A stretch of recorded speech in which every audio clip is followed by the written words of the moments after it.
Hi again. Today we're going to talk about factors that influence consumer decision making.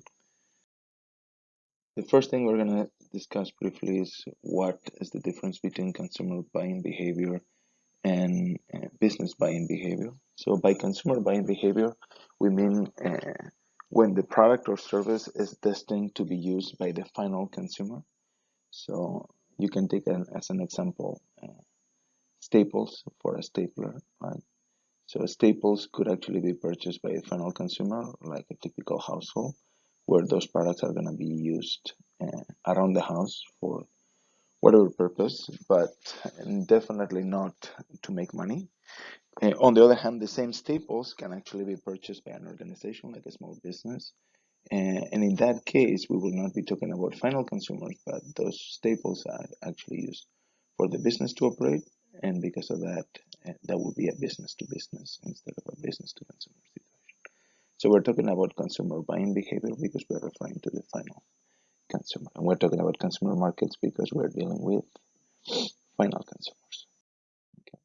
So when it comes down to the final consumer, uh, the important thing to notice is that the actual processes that consumers use to actually make decisions are rather complex. And so what we're going to take is we're going to take the black box approach, which essentially says that there are a set of processes that happen in the consumer's mind.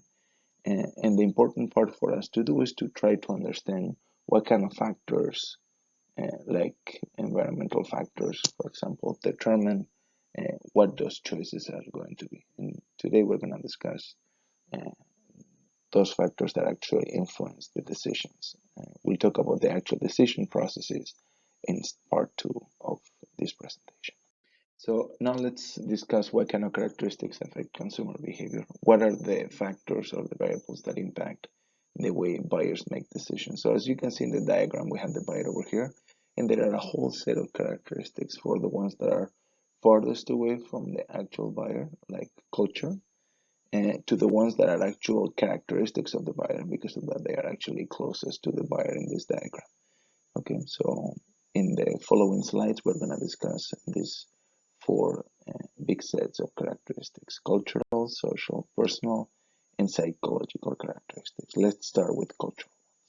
So let's start from the factors that are farthest away from the consumer or the buyer. Let's start with culture. So what is culture? It's a set of shared values among all consumers that live within a certain region, usually a country. Although it could be that there are different regions within the country that have slightly different or quite different cultures.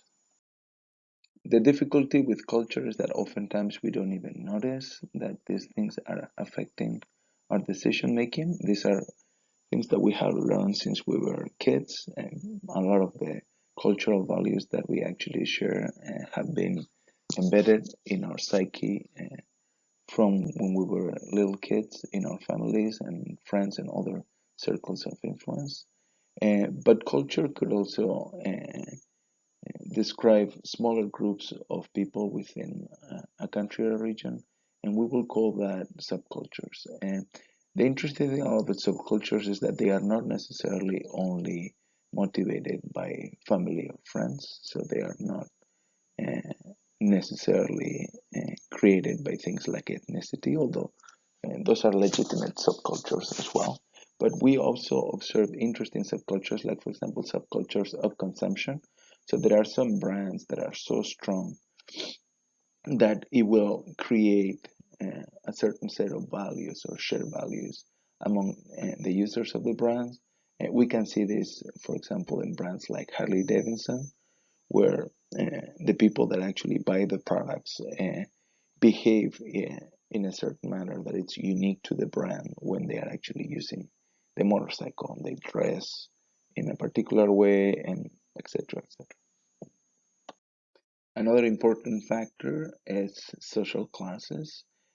Social classes, for the most part, we associate with higher levels of income, especially recently. But if you go back in history, social class is not only a function of income, but it's also a function of things like occupation. So there are certain occupations, like, for example, a police officer that might have a certain status within a society because of the function that they actually uh, fulfill within that country. Uh, Also, another thing that can determine social class is what family you were born in. So there are countries like India where there is a caste system, and regardless of how much money you have, if you were born into a low caste, it is actually very difficult, sometimes even impossible, to move upwards. We can see the same thing happening historically in the Middle Ages, where people will try to buy nobility titles because they just want to have a higher social class or status. When it comes down to social classes within the US, we make usually a distinction between four different social classes. This distinction is mostly made based on income, and the average household in the US makes about $55,000 a year. And so that will place them between working class and middle class. Lower class will be considered somebody who lives in a household that makes less than $30,000 a year, and upper class will be upwards of $100,000.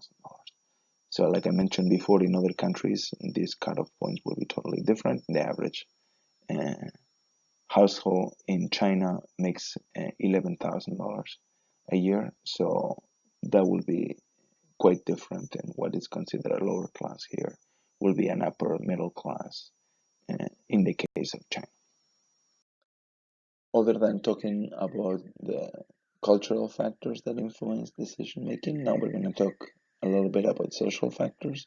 One of the key aspects of social factors are the different groups that you are either a member of or that you compare yourself to. We're going to make a distinction between three different types of groups. We're going to talk about membership groups. Those are the ones that you are actually a part of. So, for example, if you are a college student, you might actually join a fraternity or a sorority, and if you do so, that will influence uh, many of the actions and purchases decisions you make over the years. So, for example, you may actually choose to buy a T-shirt that is actually identifies you as one of the members of the fraternity or sorority. Right? Other than groups that you are a member of, and you can be a member of many groups, you have aspirational groups. Those are groups that you are still not a member of, but they still influence your choices because you would like to be part of that group in the future. So, for example, if you're still the college students that I was mentioning before, it is very likely that you want to become part of the college alumni. Those are the students that obviously have successfully completed the program and have graduated. So it's a group that you are aspiring to, even though you're still not part of, but it will influence the way in which you behave yourself, the kind of purchases you make, etc. Okay, and then finally you have reference groups. Those are groups that we compare ourselves to, but maybe we don't necessarily want to be part of. So, for example, if you're a sports fan and you like the LA Lakers, it is possible that you compare yourself to fans of the LA Clippers, which are not necessarily a group that you would like to be part of, but it will be a group of reference because there is a particularly intense rivalry between those two teams. So you don't want to be caught with a tank top or a shirt that it's from the wrong team. This influence that groups exert on the buying of different products has only become a lot stronger thanks to social networks because of the fact that a lot of people are in Facebook or Instagram. It makes uh, the influence of the groups that they are part of or that they want to be part of particularly important. So this has created the new figure of the influencer, which are basically opinion leaders that have a prominent space within a certain social network. So that means they have a lot of followers or people that are interested in what these people are posting in their different network sites. So what this has created is it has created a new type of marketing, which basically uses that interest from all the people into what these uh, opinion leaders are doing to leverage their audience and try to just, in a more natural setting, create some sort of word of mouth effect. So anything that these influencers say about different products and services, people are taking it as a recommendation or something that they should actually seriously consider for purchase. And you can actually see huge effects from people buying products that are recommended in these social networks by these influencers or opinion leaders. So this is traditional word of mouth advertising, but on steroids. One of the membership groups that we're going to single out is the family, and it plays an absolutely essential role, especially determining those values and ways of doing things that are ingrained early on that will have an impact in how you go about buying things. And part of that is what kind of role you actually have within the family. And notice that different individuals can have multiple roles within the family. So, for example, in my case, I am my parents' son, but I'm also my kid's dad. So, depending on who I'm interacting with within the family, I'm going to have a different role, and with that role is going to come a different status. So when my kids are with me and we are buying something at the store, I'm probably the decision maker because my kids have a lower status than I have within the family. On the other hand, they will be influencing my purchases by making suggestions. And my status also will change, for example, if my wife is also with us, because in that case, maybe I'm going to stop making the decisions and I'm going to have to consult with her regarding which different products we're going to purchase, services, and so on. Other than social factors, now we're going to discuss personal factors. These are characteristics of the buyer that are going to influence or affect which kind of purchases uh, and how they're going to go about buying the products that they're going to buy. So one of the key aspects of this is age, and with age comes the life cycle stage. So what that means is over time, we're going to be interested in different products. So young kids are interested in very different content, for example, than young adults or than a middle-aged couple. So because of that, the kind of shows, for example, that they will actually watch on TV, or the kind of movies that they are interested in, or whether they are interested in video games or not, is going to be a function, among other things, of the life cycle stage that they are in. And as you can see, there are companies that use this life cycle information to actually do segmentation, which we'll discuss at a later time when we talk about segmentation studies. Other personal factors that are important are especially economic factors. So within economic factors, we're going to single out personal income, which is going to determine to a large degree some of the products that you are going to be able to purchase or not. So as everybody can understand, your purchase decisions are going to be a function of how much money actually you have available. So that's going to be a function of income, spending, and savings. For expensive products, interest rates are going to also play a role, are going to play an important function. So interest rate is the amount of money that the bank will charge us to loan us certain amount of money. So these play a role in expensive products such as houses, where you will call the interest rate mortgage rate, but it's essentially the same thing. Or if you're getting a loan to buy a car, right? These are two of the products where interest rates play an absolute key role for people to actually be able to afford them, other than income. Another aspect that could also dictate some of your behavior will be occupation. For example, if you become a manager in a tech company, you usually will dress in business casual clothes or even casual clothes. But on the other hand, if you become a manager in a financial institution like a bank, it is very typical that you will dress in a suit. And because of that, the kind of products that you're going to buy, at least when it comes down to uh, your dress choices, are going to be quite different.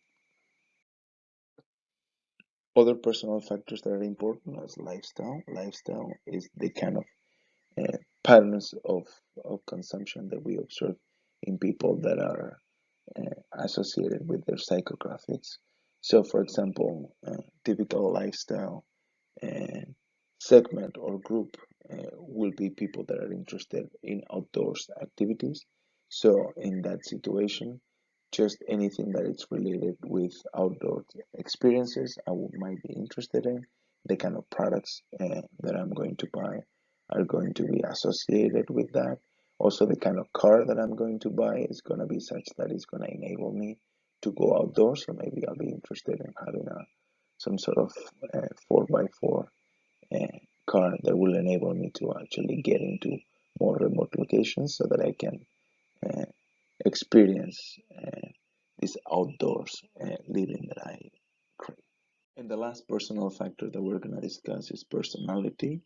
And this is actually a bridge between personal factors and psychological factors, which we'll discuss next. So, personality is the unique psychological makeup that distinguish a particular person from any other person. There are different ways of measuring personality, and it is unclear which one is the ideal, but I'm going to discuss here at least a pretty typical archetype of personality traits that would describe almost any personality. So, the idea underlying the measurement of personality is that there are some underlying traits that combine in different degrees will yield all the different personalities that we can observe in consumers, people in general. So, what are these traits? These traits are sincerity, excitement, competence, sophistication, and ruggedness. And if you combine different degrees of these personality traits, you have the different personalities that will yield different ways of going about purchasing products. Okay, and finally, let's talk about psychological factors. And there is quite a few and that I want to discuss when it comes down to buying behavior. Let me start by saying that over the last 100 years, we've made big strides when it comes down to the psychology and the understanding of the mind. But a lot of these aspects are tentative to a degree, and there is a lot of research undergoing right now because we really don't understand 100% how the human mind actually functions. So let's start by discussing some key psychological processes that are going to play a huge role when it comes down to buying behavior. So the first one we're going to talk about is motivation. Then we're going to discuss some perceptual issues. Then we're going to talk about learning. And finally, I'll briefly discuss beliefs and attitudes. So let's start with. So one of the most important aspects that we can understand from consumers is what is the reason or the motive for why they are doing what they are doing. So when we're talking about motive in psychological research, we are referring to a need essentially that is sufficiently salient in the mind of the customer so that it will actually direct the customer to do something about it. And we use, for the most part in marketing, motivational research, which is essentially the idea of trying to discover what the underlying or subconscious motivations are from consumers on why they do what they do. Sometimes these motives are clear to the customer, sometimes getting to them is actually somewhat difficult. Now, when we're talking about motives, one thing that we need to discuss is what kind of different needs uh, can we identify, because these are the underlying motives that the customer are going to have. And to that end, we're going to talk about Maslow's research and need analysis. So let's start by discussing Maslow's primary idea, which is this idea of the hierarchy of needs. So you can see in this diagram that these needs are associated with some sort of pyramid, right? And the idea with the pyramid is that before you can go upwards in the pyramid, uh, like I've indicated with the arrow, you need to arrive to a certain level of satisfaction of the lower level uh, stage of needs. So the first thing that we're going to do is we're going to try to satisfy those physiological needs. The most basic one will be something like breathing, right? I mean, you need to breathe because otherwise you cannot live, being mammals, right? And on the other hand, once that we have satisfied those basic physiological needs to a basic level. So once that we're not too hungry or not too thirsty, then we start moving to the following stage. So then you have safety needs, right? So safety needs are associated with security. So you want to make sure that you don't get eaten by a lion, right? And so those are kind of basic needs. Above and beyond these really basic physiological and safety needs, once that those are fulfilled to a certain degree, then we start worrying about other things and mostly social needs, right? So social needs are things like, being accepted and by the group, so feeling like you are loved by others. This is a particularly important aspect. Think about how we punish hardened criminals in prison. One of the hardest things you can do for a human being is isolate them, right? So when somebody really misbehaves in prison, what we do is we put them in solitary confinement. So we do have these very strong social needs. We actually need to be in a group, otherwise we feel like something is lacking, and it can actually create some serious psychological trauma. After that, we move to the next stage, which is self-esteem. This is making sure that uh, you feel uh, good about yourself and what is your status within the society in general and the different groups that you are part of. We've talked about membership groups and aspirational groups before. And then finally, we have self-actualization, which is this idea of improvement. Right? We want to make sure that we feel like we're moving forward in life and that actually we are getting to a point where we are a better version of ourselves. And as you can see, this hierarchical nature of the pyramid makes it such that uh, not every need is going to be arising at the same time. So some of the more basic ones need to be fulfilled.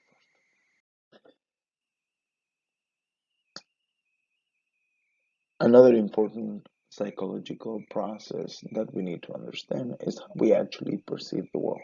So this idea of perception is how we collect and organize the information that comes through our five senses. So this is how we picture or how we sense the world as human beings. And we get such a large amount of information through these five senses that in order for us to be efficient and be able to operate in the world and also to maintain our sanity, we use different psychological processes or filters that enables us to actually function. So the first one of those is called selective attention. It's a perceptual process that is going to limit the amount of information that we are going to notice, and it's going to be directed by things like our attention. So, for example, if I mention to you the fact that you are wearing probably socks right now, you would notice that the sock is creating some pressure in your leg.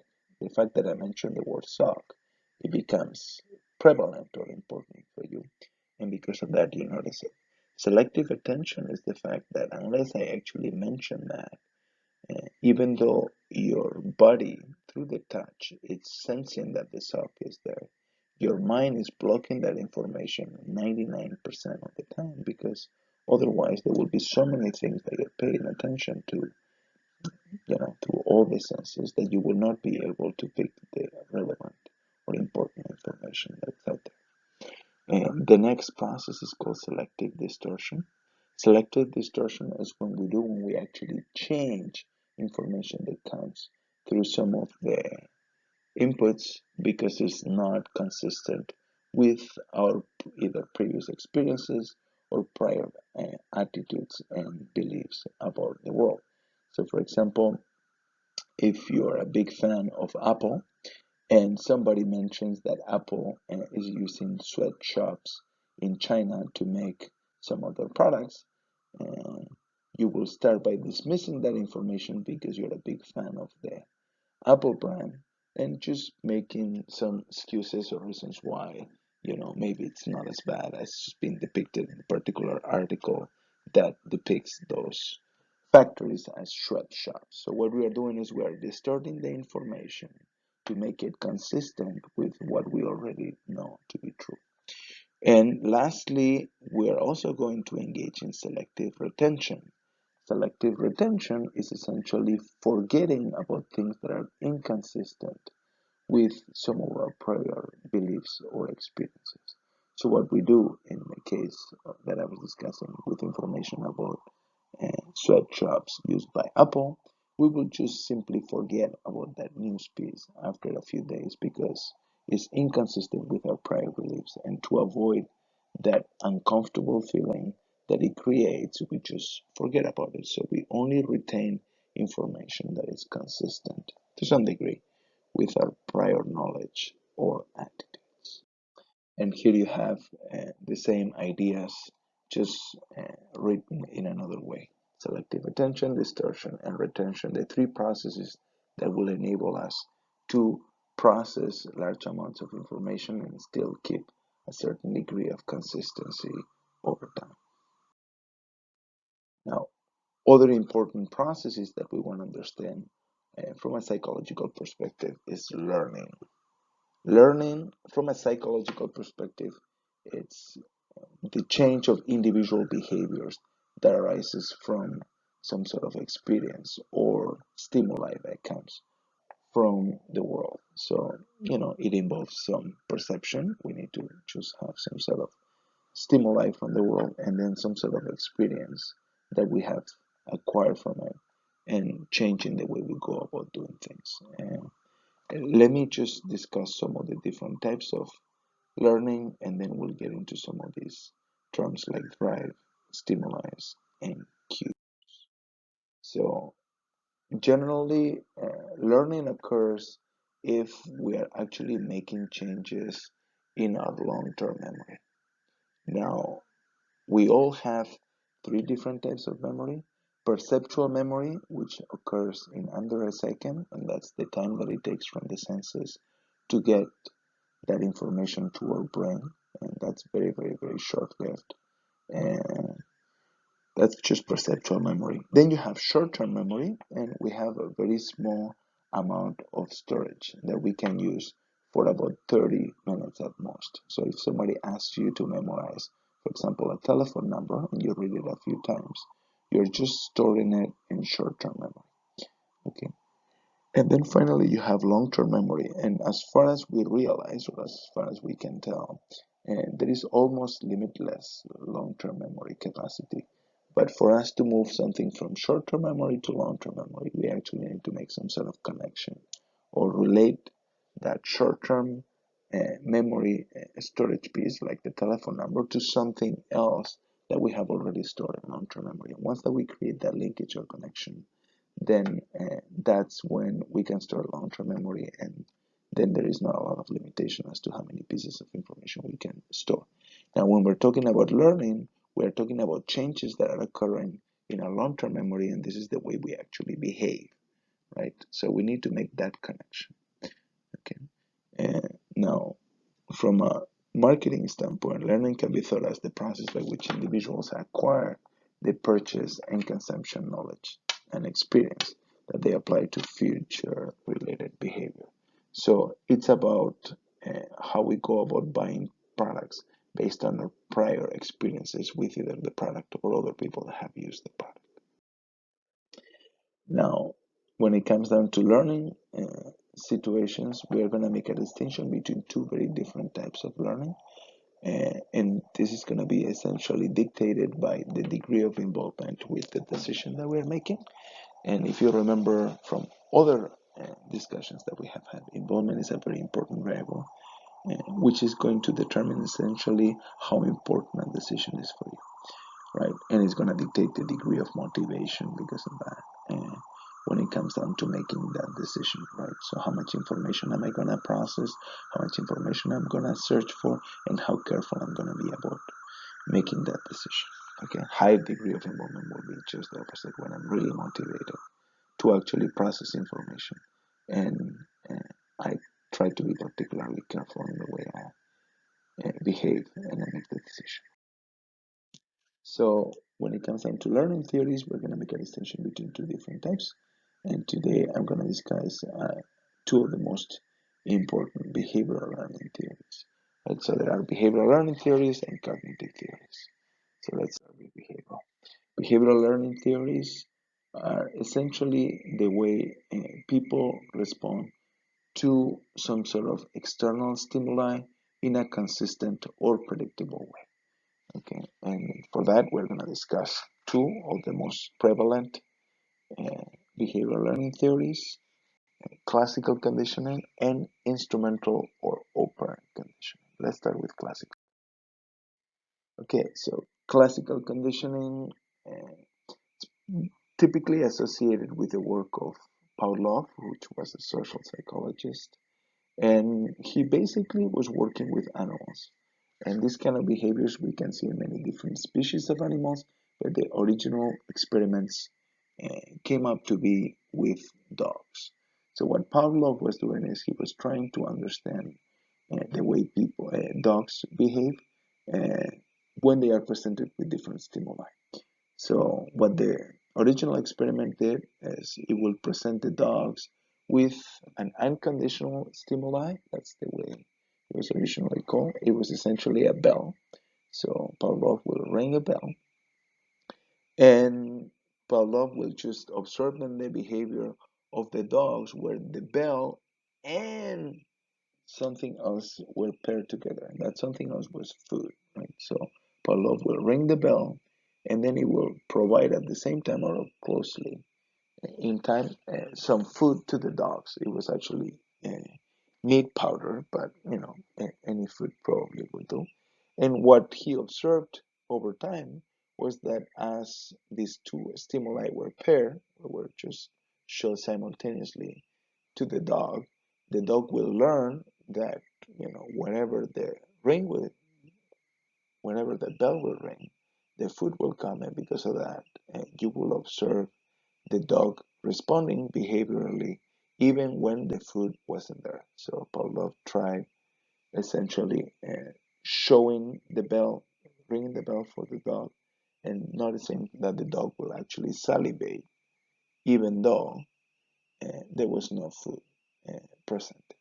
So what has happened is that the dog has learned that the food and the bell were coming together.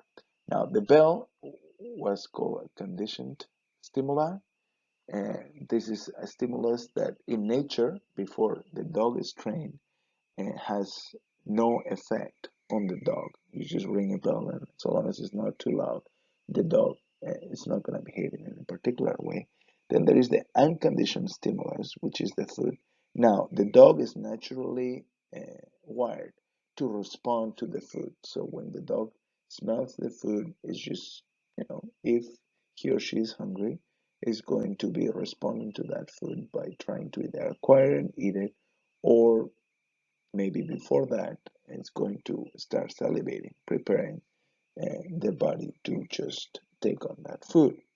And so, whenever you just ring on the bell, you are able to elicit this unconditioned response, which is the salivation, by just putting the bell so long as these two have been paired sufficient number of times. This is what it's called classical conditioning. Okay, so now why would we care about classical conditioning if we are talking about marketing instead of dogs? Well, there are three aspects of classical conditioning that extend to humans, and not only dogs or humans, but many other animals, but importantly to humans when it comes down to buying products. And I'm going to talk about them soon. In what? So the first aspect that we're going to learn from classical conditioning is the degree of repetition. This is particularly important in areas such as advertising. So if you want to associate a brand with certain feelings or other associations, showing that brand uh, multiple times in an ad in the right context, it's gonna drive consumer learning about the brand. So if you want to create a certain association, you can just show that multiple times and the consumer is going to learn. However, the relationship between learning and repetitions doesn't seem to be just purely linear.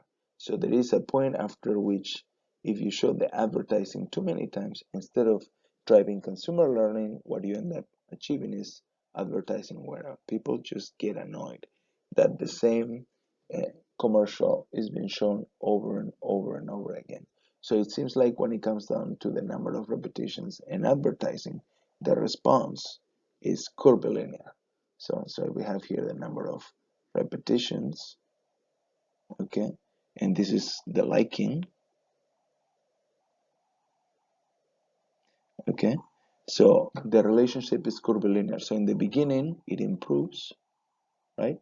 Eventually, it maybe flattens, and then it's going to start wearing out, right? This wear out effect that I'm trying to highlight over here is going to happen as the number of repetitions becomes too high. Another aspect that it's important to learn from classical conditioning is this idea of stimulus generalization, which started to happen in some cases with the dogs, and it happens definitely with humans because we are better at generalizing than dogs are, which is that instead of ringing a bell, if you actually will ring a chime or maybe take your keys and jiggle them, the dog might respond similarly than the bell because it's generalizing the sound of the bell to other sounds that are similar. Okay, and this stimulus generalization that we observe in dogs and also in humans uh, explains why some manufacturers will just basically take their brands and make them look like as similar as possible to the leading brands. So here on the right side, you have two national brands that are owned by a company called Procter and Gamble, and here on the left side of the slide, you have two brands that are copying the way that bottle actually looks, quite a bit actually, uh, to make sure that any associations that people have built on these brands that have been in the market for a long time also come to these store brands. By the way, these two store brands, these two bottles are from a retail store called Aldi. Maybe you guys know Aldi. Uh,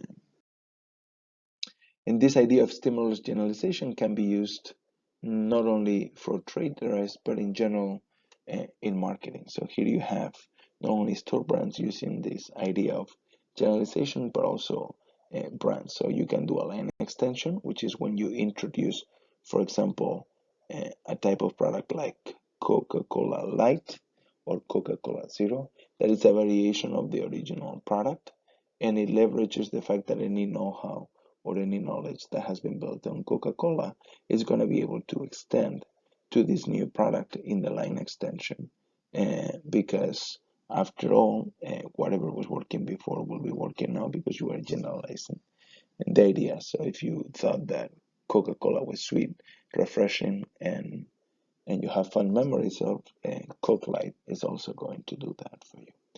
Okay. Other than that, you can do the same thing by changing the form of the product. So if you have Starbucks not only selling coffee but also selling ice cream and liquor, and you can even extend the product category to, sorry, the know-how from the brand to other product categories that are totally different. So in this case, from Clorox selling bleach to selling other products that are also cleaning products but are not necessarily bleach. They might not even contain bleach at all. And then the third learning from classical conditioning is this idea of stimulus discrimination, which is just the opposite of generalization. This is when, if you want to create a difference between products, you need to make sure that people can distinguish the different image that they have of the products. And you can see that taking place, for example, when it comes down to a simple commodity such as water. You can see here uh, 6 different bottles of water that look quite a bit different from each other. And the idea of making the shapes and colors and sizes so different so that the consumer will not get confused between one product and the other. Same thing can be said about Pepsi versus Coke. Notice also it's not only the color, but look at the font, for example. You can see the font that is used is very different. Coca-Cola font is a lot more traditional versus Pepsi is a lot more modern. And this is built in the image that the products are trying to portray. They're trying to enhance the differentiation or discrimination of the stimuli. So we don't confuse one with the